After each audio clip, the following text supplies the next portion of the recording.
We are Cactus Wrestling. Make sure you hit that like button and subscribe so you don't miss out on future videos. Previously, we talked about Penn State versus Iowa for the 2024 season.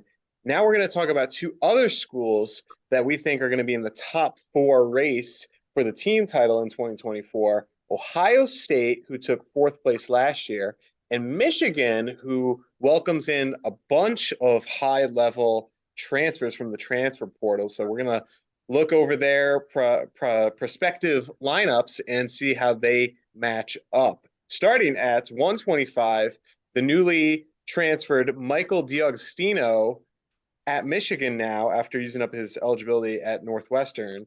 And Ohio State lost Heinzelman. He was in college He's been their guy for years. I feel like Heinzelman's been in college for so long. Yeah, Heinzelman's been there for the past 5-6 years. Like he's been their guy at 25, and he's been decent.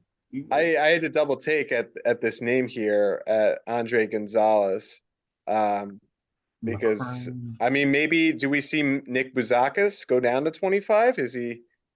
No, he can't make 25. He's not. He's probably going to be the 33. Yeah, WrestleStat has him at 33. He doesn't even go up more. I mean, Bouzakis is big. Yeah, so Michael D'Agostino is an All-American for Northwestern. Didn't have an All-American year last year, but coming to Michigan, 1-2 or 1-2 last year. Yeah, he got upset twice. Upset twice. So maybe he turns it on for his last season with Michigan. I think this is a weak weight class for Ohio State. Yeah, I think D'Agostino wins the matchup regardless of who Ohio State throws out there. I don't think they have anyone that's going to be of the caliber of D'Agostino. I agree that D'Agostino is going to be the guy here, and he's going to beat whoever Ohio State puts out. But can you scroll up for 1 second? I just want to talk about the disrespect toward Ohio State again. Go up a little bit higher. They have Ohio State, who just took fourth last year at number 10. And they have Michigan, who took eighth last year at number 7. So they went up while Ohio State went down. It's like, dang, Ohio State gets no respect, even from me. Again, sorry to Logan Stevens. Yeah, WrestleStat. Yeah, they no love for Ohio State. And they have Michigan beating Ohio State 20-13. Well, right now we got Michigan off to a 3-0 lead. We agree. Well, so Ohio State has a lot of young, exciting, I guess, talent. Nick Bouzakis is one. He was a top 20 prospect out of high school, maybe. I think he was the number 2 pound for pound. Yeah, number 2. So Michigan, not Michigan. Ohio State got the triple crown of, creme de la creme. They got the number 1, number 2, and number 3 in the pound for pound rankings. Let's see what they can do with that. Yeah, well, that's exactly it. They got Jesse Mendez, Nick Bouzakis, and Nick Feldman. Yeah, and we could see all 3 of them in the lineup this year. Yeah. Dylan Ragusin is the returning guy from Michigan, and this is a guy who we feel like he's kind of fallen a little short of maybe. Yeah, he fell off the map last season. It was like returning All-American. It was like, oh, he's going to definitely All-American this year, and then he didn't do anything. He did terrible at Big Ten. He just. I was very disappointed with Ragusin's season. So I don't think it's outlandish for them to put Bouzakis beating Ragusin. I think it's possible. I might put it in favor of Ragusin just because he has All-American before, but maybe this will be Bouzakis, breaking out, knocking off a former All-American, not returning. Did Bouzakis All-American this year? Or was that Mendez? Mendez. Bouzakis redshirted, I think. Yeah, Bouzakis. Why would they? What way does Mendez go then potentially? They have Mendez on the bench at 141 for whatever reason. There's no way. Yeah, Under Dylan D'Amelio. Disrespectful. D'Amelio did All-American as well, but Mendez already redshirt or no?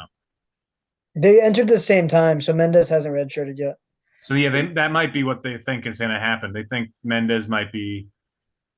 I think Mendez will start over D'Amelio. D'Amelio, it was shocking that he pulled off All-Americaning last year.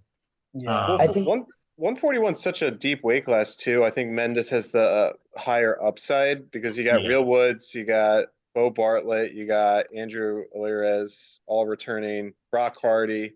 But then Michigan has Chris Cannon, Yeah, Chris Cannon, All American for Northwestern. although he is moving up a weight, so that I think that if Jesse Mendez goes 41 and doesn't redshirt, he beats Chris Cannon. yeah, probably. I mean, Cannon had, I'd say, similar to Ragusin, an underwhelming season last year. Actually, Jack, would you mind switching in Mendez? I feel like him and Cannon wrestled already. No. Yeah, Jesse Mendez, number Oh, yeah. 6. He already beat him. Mendez beat Cannon. Yeah, look at Yeah. that. So Overtime. Twice. Yeah. He beat him Wait, 42 no, and they 64. Oh, traded they matches. split. They split. Yeah, they traded. Okay, my bad. I saw that. One was in overtime, and then one was just 4-2. Yeah, but you're talking about a what, fifth or sixth year senior versus a true freshman last year. Yeah, that's I- true. Mendez is think- only going to be better. Cannon's going to probably be kind of what he is, where he's at. I think they're going to start Mendez. Sorry, D'Amelio. I know that you're, very well liked, but I think that Mendez gets started and he gets the spot and he beats. And then we have what, 2 matches to 1 for Ohio State? Yeah. Yeah, because Ohio State's lacking at 125. Yeah, As we then go they- up to 149, do we think Sammy Sasso's returning at 149? We talk about him a lot. If in a he lot of is, he's a videos. title contender. Like, he's in the conversation for sure. I think he returns at 149, but I don't think it's in his best interest. I mean, if think he's that- not there, maybe they bump up to Yeah, I think it Melio or probably would be in his Mendez. best interest to Yeah. go up to 57. Yeah, you're right. Yeah, exactly. It could benefit the team to bump him up because then one of those guys could bump up potentially. Maybe they're not the best version of I'd say themselves. D'Amelio would be the one to bump up because Mendez was 33 last year. For him to go 33 to 49, he'd be worthless. Yeah. D'Amelio being an All-American at 41, him going up wouldn't be, I'd say, as outlandish as Mendez going 49. But if this is all, if this is all Michigan's got, or for 49, Sasso or D'Amelio or whoever they throw out there, I think is going to beat Mayora. Oh wait, Joel Adams. That might be interesting. Joel Adams. Yeah. He is big Greco guy. Did he beat James Lucci? Nah, James Lucci's too good. He's got a really good dump. Was Joel Adams the guy that beat Pantaleo? No, Joel Adams is the Greco guy that beat the returning Olympian. Oh, that's right. That everyone's like, oh, that's so cool. And then like, wait, this is Greco. I don't care. And they moved on. Well, we could maybe see Joaquin Consuelos, who's the son of Kelly Ripa, who we also saw at Final X. But he's at 57. Yeah, Didn't but cut- he's disposable. He has those celebrity. Go back one more time. What weight was Bo at? Oh, okay. Bo Mantanona is a very, very talented high schooler. I don't think he can make 49, but he'll be a very good backup 49 at 57. No, 57, yeah. The 49 seems to be Michigan's weak spot right now. Maybe they'll get in another All-American transfer. Yeah, maybe before the transfer portal will help boost their team. But 157, we have Patty Gallagher, who had a okay season last year for Ohio State, and Yeah. Will Luwan. I feel like this is a guy that's been around forever. He's Michigan. back? I could have sworn he was done. Will Luwan will never retire. He's joining the likes of Michael Kemmerer. He's going to probably be someone that benefits the most from the 3-point takedown because Will Luwan loves to have and if you can see the WrestleStat results, he loves to be like, I took him down once and they escaped and now we're in a deadlock going into Yeah. overtime. Like he lives for Very close tiebreaker, sudden matches. victory. So now he's not going to have to deal with all that because because if you're just looking at these matches, he's got sudden victory, sudden victory, sudden victory, 1 point sudden win, victory, 1 point sudden win, victory. This 3-2. Like Will Luwan is like, if you guys remember Stall Camp back in the day, the Flow film, where it's like, well, how do you want to win? He goes, well, hopefully 1-0. Yeah, That's hopefully. that's Will Luwan. It didn't work for Jason Surtsis, that method. No. Will Luan is also the younger brother of like some NFL player as well. Oh, no kidding. Yeah, a talented I family. think Will Luan will beat Patty Gallagher. I think Patty Gallagher will beat Will Luan. Well, they Really? wrestled. Will Luan's like a multiple All-American. They Multiple wrestled time and it was in All-American. overtime, so it could go either way. I Oh, think that's fair. But then maybe what you're just saying about the takedown will kind of help him out. Patty Gallagher was a huge recruit out of high school. Yeah, I I think remember he's just that. Yeah. yeah, I think he's just gonna get better. I feel like Will Luan, even with the 3-point takedown, has kind of like reached his peak. Oh, okay. This is where we start to see the strength of the Michigan lineup. Is Harkla? He's going up a weight. That's confirmed? I don't know about confirmed, but it makes sense. I mean, he was Yeah. massive at 165. Yeah, that's true. I mean, he also was hot and cold, so he probably will do better at 74. And Hepner is the guy that beat him in the wrestle off, right? Correct. Honestly, I'd be so pissed if I was Hepner last season. Like, I beat the guy in the wrestle off, and then they still give him the spot. Like, what did we wrestle off for? That's why Ohio State gets no credit.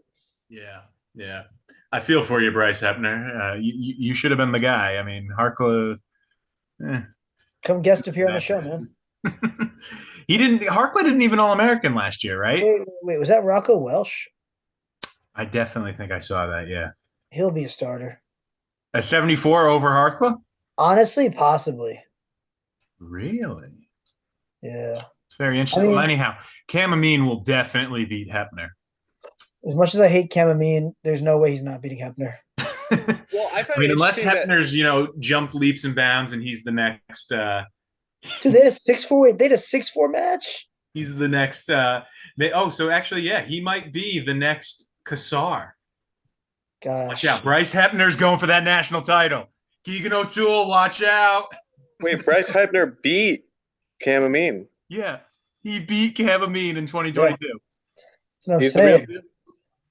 Cam Amin. So I find it interesting that Shane Griffith, who recently transferred, is bumping up to 174 because he always seemed like an undersized 165 to me. Maybe he was cutting more weight than we think.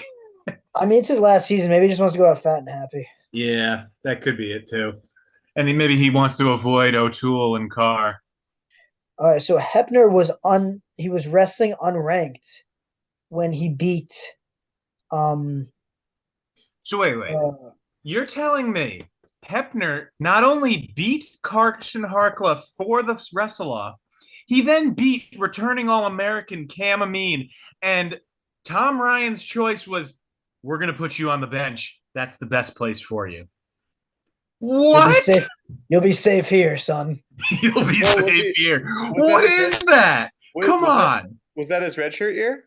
No, he's a junior. He's gonna be a senior now. This is his last year. Like, clearly, that's like I feel like that's kind of playing favorites there for Harkla over Hepner. Like, yeah, okay, Harkla was a returning All-American, but he didn't do it again this year. And Hepner beat Amin, who took fourth last year, higher than Harkla, and he beat that was before Amin took fourth though.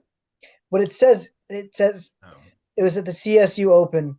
It says Hepner, wrestling unattached, defeated number 4 ranked Cameron Amin of Michigan by decision 6-4 in the title bout.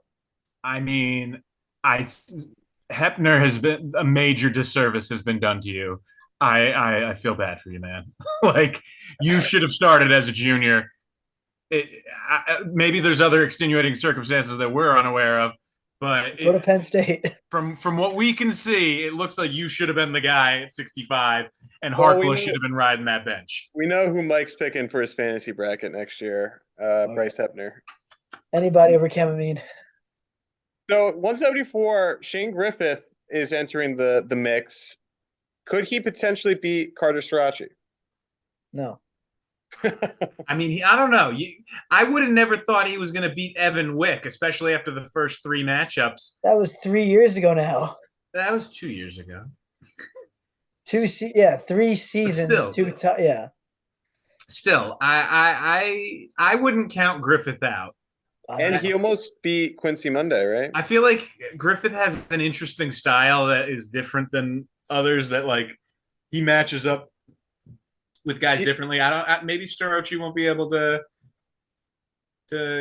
penetrate or score, or I don't know. I think I wouldn't count Griffith out. He almost beat David He Carr. beat the bull. He upset the bull. Like, I think, and I love Shane Griffith for what he did for Stanford.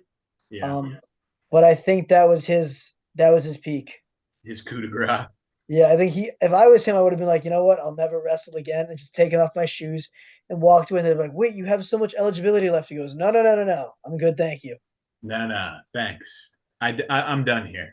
I I've done think what at I've- 174, he's taking on a guy. So Shane Griffith hasn't won a national title since 2+ seasons ago. It'll be 3+ seasons ago in the coming season against a guy going for his 4th national title. I just don't think the odds are in his favor, and he's going up a weight class. Yeah, but he'll have. I agree with that sentiment, but I think Shane Griffith's a guy that does better the more he wrestles a guy. So if he wrestles yeah, Shirachi in the duel and in Big Tens, he might be able to figure him out. Maybe. we saw that with Evan Wick, and Wick was untouchable that season. Yeah, At the semis, so that would be pretty epic if Shane Griffith especially if like Shane Griffith knocked off Starochi and then like Makai Lewis won the title. I love seeing that Bernie Truow's name against in the Shane Griffith column, and under same thing right at he's yeah 174. yep, it's so bananas. He's in both sides. Yeah, Yep. So 84, Ohio State graduated Ethan Smith at 74 and Caleb Romero. So maybe we see Rocco Welsh bump up and go 184. I don't know. I like- or maybe he beats I like Seth Harkla and Shumate. Harkla goes 84. Seth Shumate was in a really. I remember, I hate this, but discovering him as like a freshman that had just won his first state championship, and in Ohio, and I was like, man, look at this machine, and he was tossing dudes left and right, huge freestyle, huge Greco guy, winning everything, and then he kind of didn't get better. Yeah, it happens. They get to college and then they've already reached their peak. So Seth just finished his freshman year. He had some big wins. He also won the CSU Open, with his biggest win probably being over John Paz from Rutgers. He beat him in the finals. I think Paz was also an All-American one year. He was. Paz is an All-American. Then he got hurt for the year last year and redshirted or something. I don't know. Yep. So Seth Shumate beat him last year, wrestling unattached. I think that. Oh yeah, it's right there. Man, I don't even know. I need to look up things on my phone anymore. So I think that Shumate's got a good shot to beat Rogers here, especially if they're common opponents. Yeah, well, yeah, and He if makes Paz 3-0 beat against them. Rogers, you'd stand the reason. Yeah, you got Yeah. to. And as we know, the associative property works incredibly well in wrestling. So 197, another weaker weight class for Michigan, perhaps. Brendan Yatuma, I never heard of him. I mean, Gavin Hoffman, he did make the national semis, not last season, the year before. Against a great Max Dean. Yeah, but then, he's beaten Yatuma 12-4. I don't see Hoffman losing to Yatuma, at least. No, gosh, no. No. Oh, Ryder Regatz, wasn't he one of the top recruits they got? No. I mean, he might be, but Feldman is their guy at 285. That's No, like yeah, heavyweight, but I thought Regatz was I'm not sure. one of Well, their top recruits. heavyweight is definitely exciting. They got Feldman getting teched? I mean, Disrespect, man. they better think again, because Nick Feldman's the real deal. I remember when he beat NCAA qualifier, what was the guy from Hofstra? Zachary Knight and Ward, I think. Knight and Ward, yeah. And he beat him up, and he was like a junior in high school then. Yeah, he was a high schooler. Yeah. So I think Feldman's going to do some things. He kind of gives me Kyle Snyder vibes a little bit. For sure. So Lucas Davison, though, All-American from Northwestern. He's part He's of a multiple-time All-American. I think the two-time. 3 Northwestern Maybe guys 3. that transferred in. Can Nick Feldman aside from Gable, can Nick Feldman make the NCAA finals if he's on the opposite side of Gable? I don't think so I yet. mean, he'd have to knock off Kirkliet Or or Pass. Cassiope. I mean, and or Wyatt Hendrickson too. I mean, Yeah, and Hendrickson. Yeah, shoot. I don't think he can do it yet, but I'm telling you, those guys are all graduating soon. Feldman is gonna be running the table for a while. Yeah, I think Feldman's going to probably finish in like the top 5 this year, and then he'll probably be, Yeah. the guy. I just don't know. Like, even looking at it, breaking it down with us, I feel like Ohio State wins this duel. Because I mean, the only matchup we said D'Agostino would win. Yeah. We said Ragusin could lose. We said Cannon would lose. We said Mayora would lose. Willuan would win. So that's 2 wins for. I think Luan could lose that as well. I think Hepner has already beaten. No, that's not Hepner. No, I know, but I think Luan can win that. Amin Hepner. Yeah, I mean Hepner could win Amin. Yeah. So that's still just 2. Griffith should win. That's 3. Ryland's gonna lose. Yatuma's gonna lose, and Heavyweight's gonna lose. Oh well, actually, Davison could win. So it's gonna be close, but Ohio State, I think. I think Ohio State's the favorite. They have Michigan winning by 7 points. That's because they have Feldman getting teched, and if Feldman wins a decision instead of gets teched, they win 16-15 instead. Yeah. Well, I think Michigan's a team that's probably more poised to do well at the national tournament because they could get high placers from the Northwestern trio, Cam Amin and Shane Griffith. That's 5 guys right there that you're kind of locking into All-American. But Ohio State is definitely the more young, exciting team where they have Bouzakis, Mendez, and Feldman anchored by Sammy Sasso, who could potentially win a title. So I do think maybe Cornell sneaks into the top 4, but between Iowa, Penn State, Ohio State, and Michigan, and maybe Cornell, that might round out your top 5 for next year. Maybe Iowa State. I'm super interested to see how Ohio State fails to develop Mendez, Bouzakis, and Feldman because they have this amazing ability to squander talent. Not with Kyle Snyder, though. Yeah, that's true. I mean, how do you mess up a guy like that, though? Yeah, that's true. You got a guy on autopilot. So you're saying Kyle Snyder did. So you're saying Iowa can't develop? You're saying Ohio State can't develop? Besides Penn State, who can? Cornell, NC State, Virginia Tech. I feel like if I pulled up a list, I would feel pretty confident. Roger Kish, North Dakota State. Yeah. Arizona State. State. I don't know. Colton Schultz was a big not getting better. Okay, well that's Colton. He's a Greco guy. Greco He's big on doing nothing and injury defaulting out of matches that he hasn't wrestled. He'll be punished for it now. Well, drop a comment down below. How do you think Ohio State, Michigan's going to go, and who do you think are going to be in the top 5 team-wise for the 2024 season?